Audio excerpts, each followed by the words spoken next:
Hell, your God. My life no longer belongs to him. How many damn Dracula movies are we gonna have?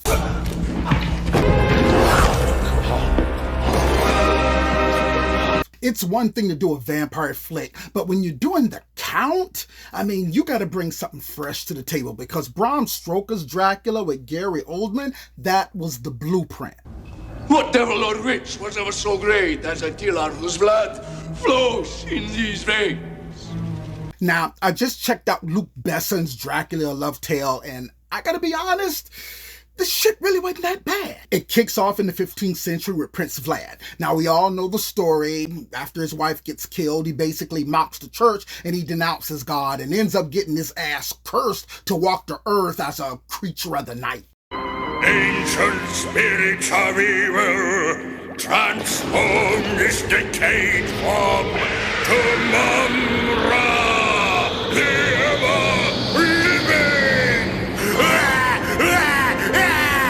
He's burdened with searching for his reincarnated love across hundreds of years. Now, they did a couple of things here that I really did like. One is the death of the princess, which really leads to his damnation. Another is the aftermath of him receiving that curse of life and him just trying to kill himself again and again and again and nothing working. Both of those were really interesting, and the movie needed that extra little bit to give it something different. Now look, it definitely takes a lot of elements that we've already seen before, the gothic vibes, the old white-haired old count in the castle, and it pairs it with stuff that we haven't seen, and that's where shit gets interesting. This isn't your typical jump scare vampire horror flick. It plays out to be much more of a dark, tragic love story. We get a deep dive into Dracula's backstory, seeing his motivations and that raw love that he had for his wife. It's kind of a weird feeling because Dracula is clearly this murderous villain. But the way this thing is filmed, you actually end up kind of feeling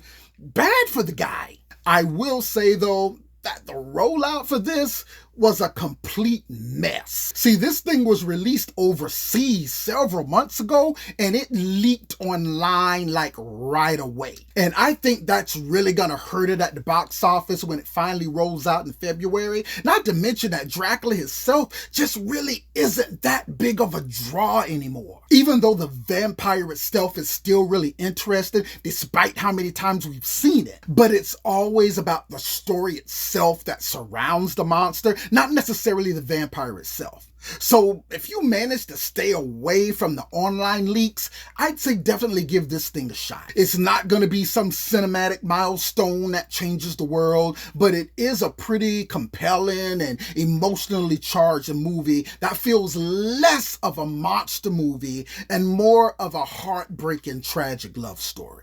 It's moody, it's beautiful, and it's definitely worth a watch. So if you want a horror movie that's got some soul to it, I'd say go ahead and give this thing a spot on your watch list. Overall, fam, I liked it, and I recommend you guys giving it a go. Now, I will say that there are some scenes that we've already seen before, and there are some things that are going to come across as cheesy, goofy, and out of place. But overall, it's a great story well told, and I recommend you guys adding it to your watch list. Coming in at 2 hours and 9 minutes, Dracula, A Love Tale is set to be released in theaters on February the 9th if you'd like to head out and check it out for yourself. Or hey, maybe you've already seen it. Whatever the case, fam, hit me up over in that comment section so we can keep the conversation going about this one, because I really would love to hear your opinion. But as for mine, Dracula, A Love Tale is watch list approved.